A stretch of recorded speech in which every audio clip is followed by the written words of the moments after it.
بقى الفول استوى وزي ما انتم شايفين اهو، يعني طالع زي الكهرمان بالظبط. طبعا كل ده من الاضافات بقى اللي احنا حطيناها، يعني حاطين جزر وحاطين عدس وحاطين حمص، والحاجات دي كلها بتدي افاده، غير لما بنشتريه من بره بيبقى ما فيهوش اي افاده من الحاجات دي، وانت كده عاملاه بنظافه. فكل الحاجات دي بقى مدياه طعم حلو ومدياه لون حلو، شايفين شكله عامل ازاي.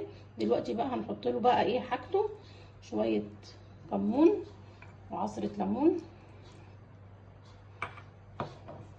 والزيت طبعا،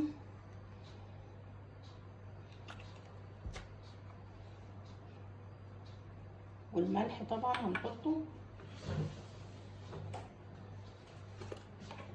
وهتدوقي طبعا احلى طبق فول، لان احنا بنستغناش عن الفول طبعا، يعني الفول محتاجينه في الفطار، محتاجينه في العشاء، فلازم كل دون لازم تعمليه انت بايدك.